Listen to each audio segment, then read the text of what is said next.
Saudações a todos, nossos votos de muita paz, sejam todos muito bem-vindos a mais um sábado em que buscamos estudar os ensinamentos de Jesus através das suas parábolas, das suas colocações. E vamos ver hoje, buscando no livro Em Busca do Mestre, do Pedro Camargo Vinícius, quando ele fala sobre o Sermão do Monte. Já temos falado várias vezes sobre o Sermão do Monte, mas é preciso que sempre estejamos retomando, porque quando paramos para pensar, Jesus nos deixou muitos ensinamentos. Naqueles 3 anos que se completam na sua missão, dentro do quadro quando ele parte para o início da missão, a partir daquele momento em que ele se apresenta a João Batista, melhor dizendo, João o Batista, né? A partir dali começa ali a sua tarefa propriamente dita. E pegando todos os ensinamentos que estão descritos, que trazem ali as suas experiências, as suas falas, se há um momento muito marcante, porque revela o nosso código de conduta, revela ali como se fosse uma orientação segura para as nossas vidas, foi o Sermão da Montanha. Foi um dia muito especial. E ele trouxe muitos e muitos esclarecimentos. Então vamos ver o que o Vinícius nos coloca. Se por uma fatalidade se houvessem extraviado e perdido todas as referências e relatos acerca da palavra messiânica, restando apenas esse discurso com que Jesus encetou suas prédicas, seria tal documento o bastante para tornar imperecível a sua memória e a sua doutrina, tal a sabedoria dos conceitos que encerra. De outra sorte, essa preciosa carta magna constitui uma das provas de que realmente Jesus de Nazaré é o único missionário na Terra, cujas credenciais foram apresentadas diretamente do céu, conforme se depreende destas palavras ouvidas distintamente pelos que assistiram à cerimônia do seu batismo, realizado pelo maior dos profetas. Este é o meu filho amado, ouvi-o. Então, nós sabemos que houve aquele momento mágico em que se materializa uma voz. Este é o meu filho amado, ouvi-o. E vamos então, diz Vinícius, assim começa o referido sermão. Bem-aventurados pobres de espírito, porque deles é o reino dos céus. Bem-aventurados os que choram, porque serão consolados. Bem-aventurados os mansos, porque eles herdarão a terra. Bem-aventurados os que têm fome e sede de justiça, porque eles serão fartos. Bem-aventurados os limpos de coração, porque alcançarão misericórdia. Bem-aventurados os limpos de coração, porque serão chamados filhos de Deus.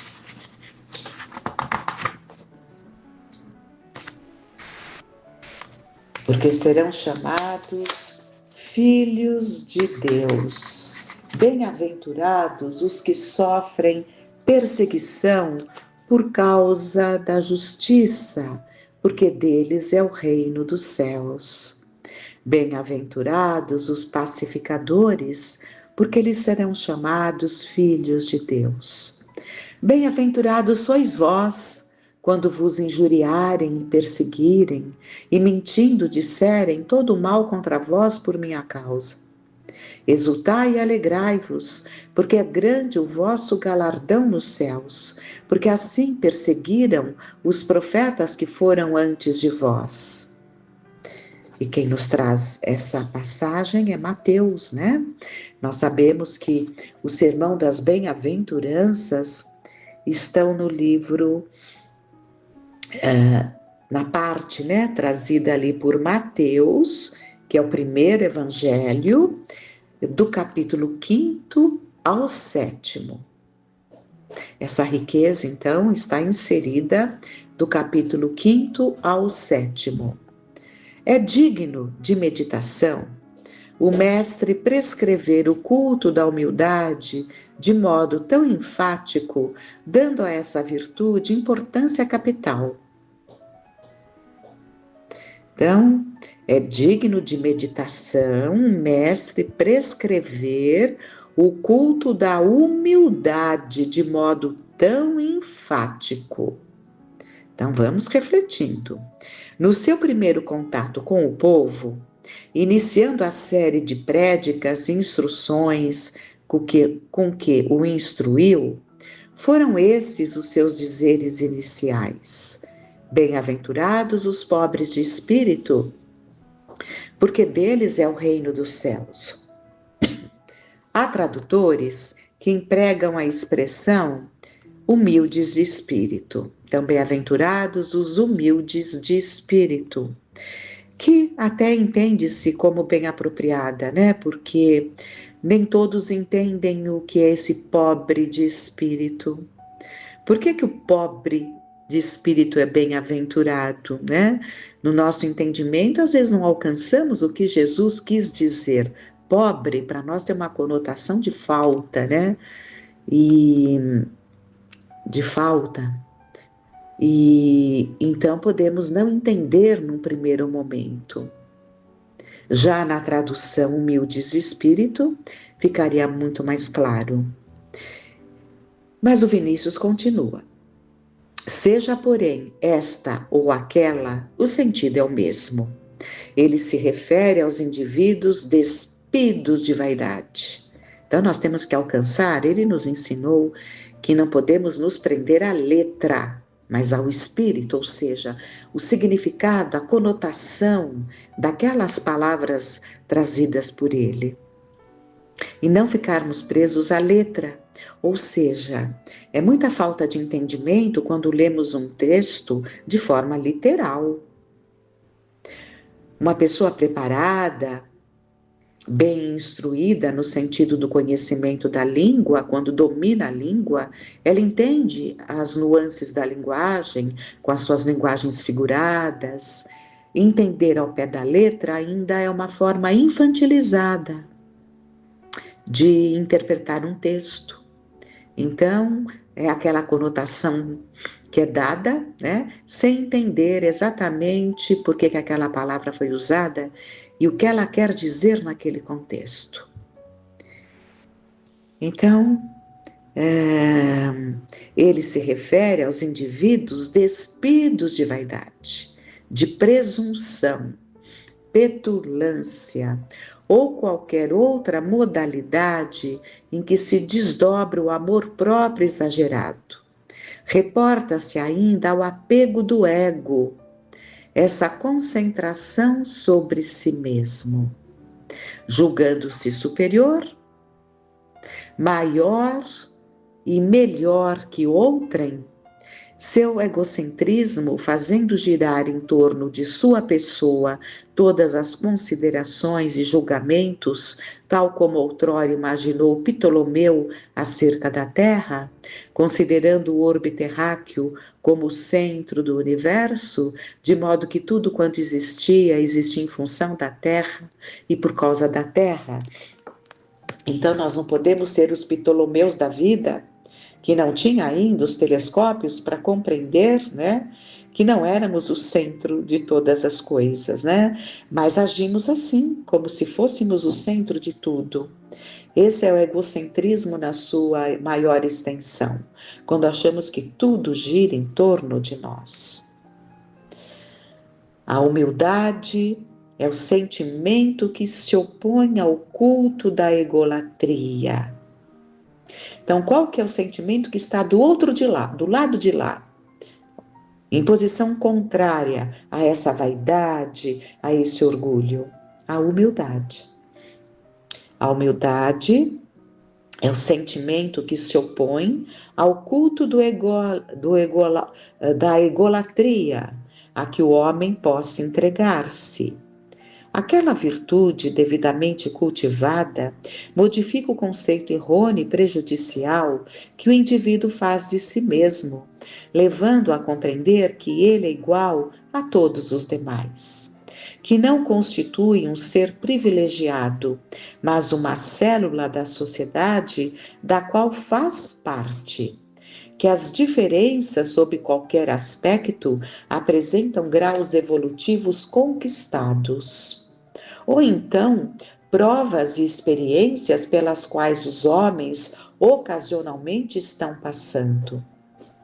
Esta compreensão abre o cérebro e o coração humano a fim de que o homem possa palmilhar a senda do progresso, tanto intelectual como moral, avançando assim para o reino dos céus, que é o reino da luz, da justiça, da verdade e do amor. Vamos fazer uma pausa, porque esse caminho é o esclarecimento do homem, é o que devemos buscar, né?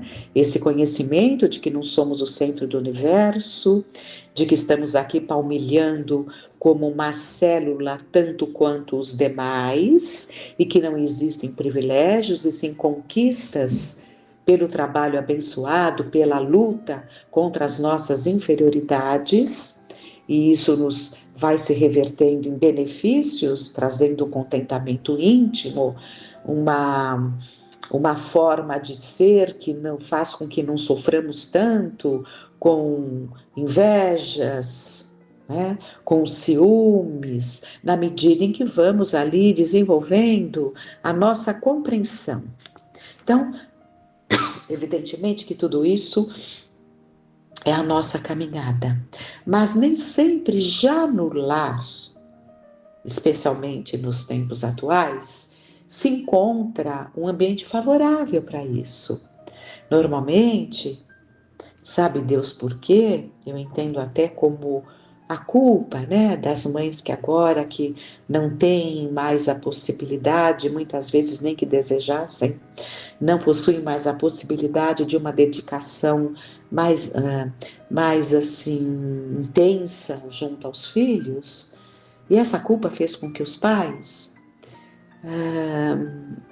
começassem a ter um comportamento com os filhos até de uma, como que eu diria, uma idolatria.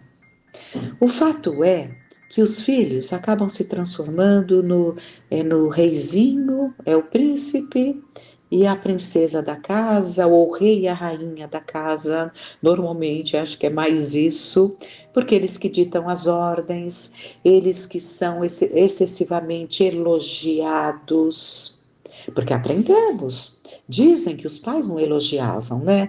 É interessante que o passado é reproduzido de uma forma muito equivocada. Os mais velhos sabem, mas a geração nova entende que foi assim, né?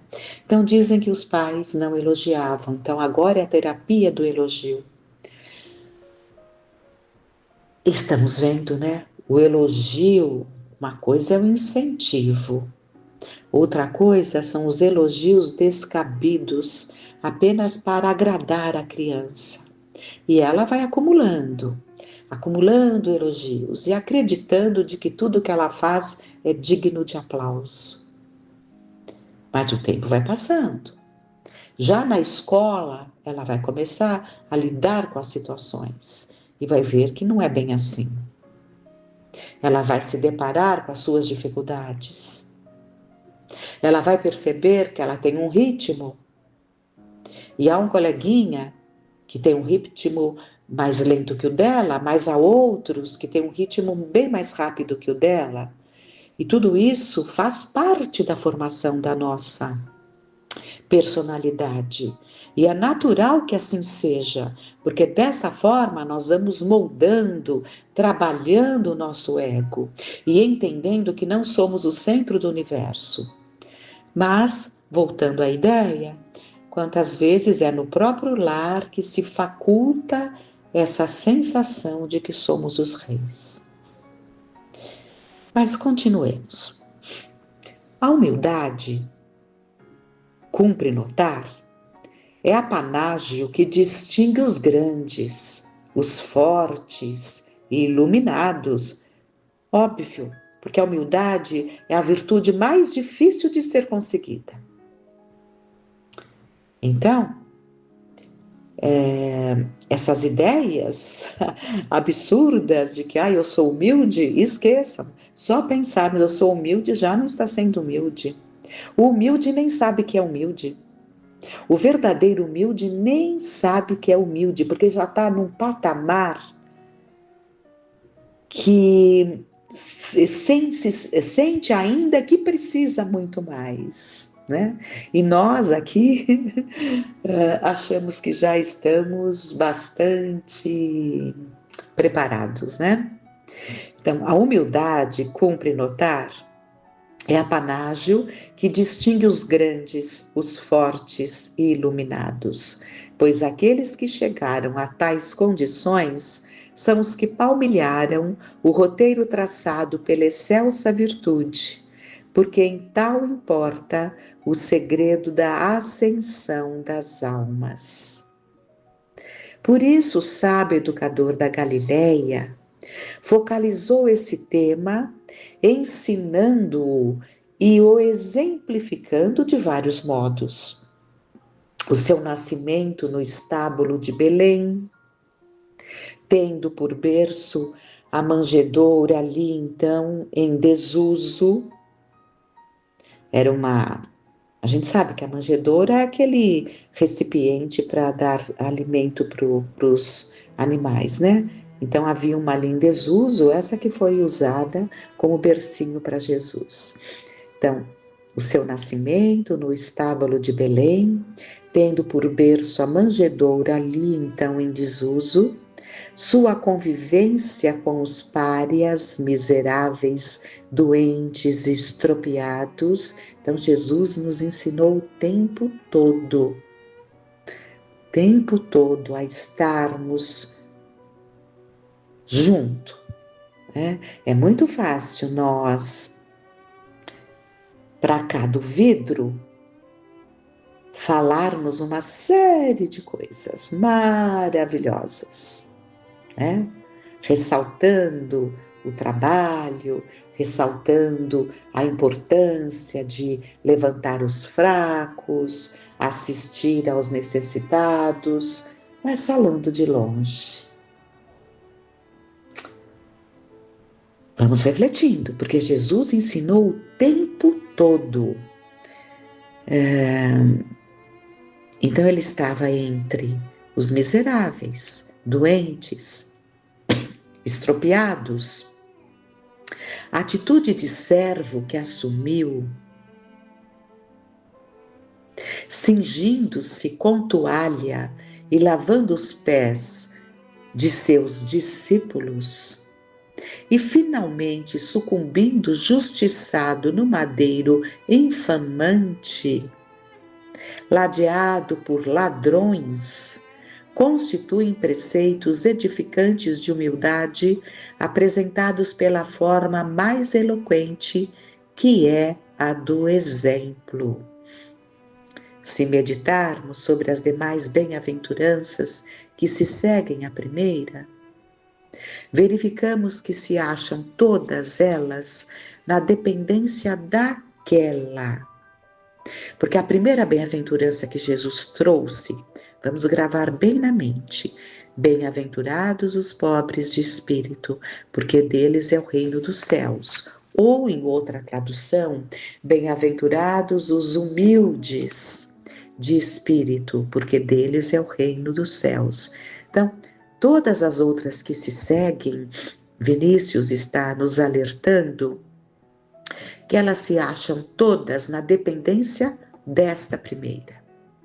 Isso quer dizer que, sem humildade, jamais conquistaremos não só outras virtudes, como estados de vida mais espiritualizados e felizes, justificando-se deste modo a assertiva do Mestre, porque deles, isto é, dos humildes ou pobres de espírito, é o reino dos céus. O complemento de espírito é indispensável, a fim de não se confundir, como em geral se faz, com a pobreza de roupa. Então aqui ele está citando uma coisa que a gente percebe que é muito clara, né? É muito forte esse entendimento. A pobreza de roupa, de dinheiro, de posição, de cultura ou de profissão. A humildade nada tem a ver com o físico e com as aparências do indivíduo, visto como entre os desprovidos de todos os bens, tanto espirituais como os de ordem econômica e material, existe o orgulho. Porque o orgulho está presente em alguém da classe mais abastada ou em alguém na condição mais ínfima. Percebemos ali, muitas vezes, um orgulho muito forte que se exterioriza. Então, independe da condição social. Então, a humildade nada tem a ver com o físico e com as aparências do indivíduo, visto como entre os desprovidos de todos os bens, tanto espirituais como os de ordem econômica e material, existe o orgulho, tal como nos argentários, nos letrados, argentário seria dentro das moedas, né? Dos letrados e nos poderosos.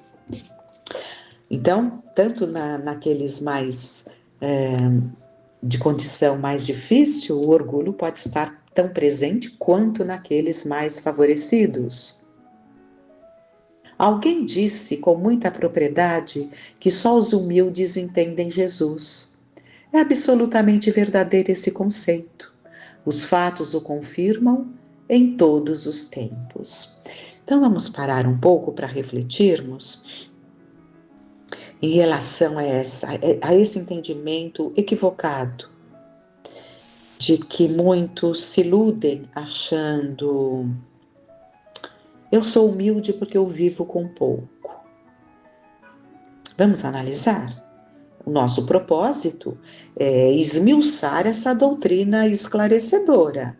Nós temos que nos chacoalhar, né? Para nos chacoalharmos, nós temos que conhecer ali as nossas fragilidades e às vezes, lendo alguma coisa, ouvindo alguma coisa, nós vamos nos deparar com algo que está muito forte em nós. Mas, voltando a esse exemplo, às vezes podemos ter a ideia de que somos humildes porque vivemos com pouco. Fala-se, eu não preciso de muito para viver. Maravilha, maravilha, eu não preciso de muito para viver, né? Mas temos que analisar. Não precisa de muito porque é ponderado, porque é cauteloso, porque prefere não criar necessidades ilusórias, fictícias, ou porque não tem condição. Porque só pode falar eu não preciso de muito para viver quem tem. Quem tem, e não é porque tem que vai criar uma série de ilusões e de coisas que começarão ali a fazer parte exagerada e quantas vezes ali esquecidas ao canto, em função do muito ter. Percebemos claramente a diferença. Ao mesmo tempo, temos que analisar outras questões. Na vida moderna, Houve o tempo em que todos eram camponeses, mas a vida, o processo civilizatório foi evoluindo. E evidentemente que as exigências do meio, de acordo com o ambiente que você está, te leva a buscar algumas coisas, né, necessárias para cumprir com aquele papel que você está desempenhando. Né? Então, há muitas formas de se estar de acordo com o papel que se desempenha, né, sem os exageros desnecessários. Então, é preciso que se entenda que não é nos cobrindo com um pano, achando que com isso estamos cultivando a humildade. Vai muito além disso. Não é fácil refletir, mas vamos tentando. E Vinícius vai nos trazer Nicodemos, Rabi e príncipe em Israel não o compreendeu. Judas, talvez o mais inteligente e sabido entre os apóstolos, concebeu a obra messiânica sob aspecto inteiramente errôneo, o que explica a sua trágica e pavorosa queda. Saulo, que nós sabemos que é o Paulo, né? Saulo, instruído na escola de Gamaliel, cuja fama era notória, possuidor de apreciável patrimônio intelectual, errou redondamente em sua apreciação sobre a palavra de vida eterna, ministrada pelo Divino Mestre, só assimilando-a mais tarde, mediante a visão preternatural de Damasco. Então, vamos refletir sobre esses ensinamentos que continuam, mas já temos material suficiente para pararmos, relermos ou ouvirmos, meditarmos, porque temos que tomar cuidado para que as coisas não podemos ouvir, mas aquilo flui, né? E vai embora.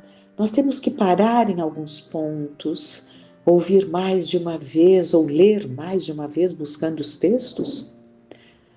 A grande maioria está aí, né?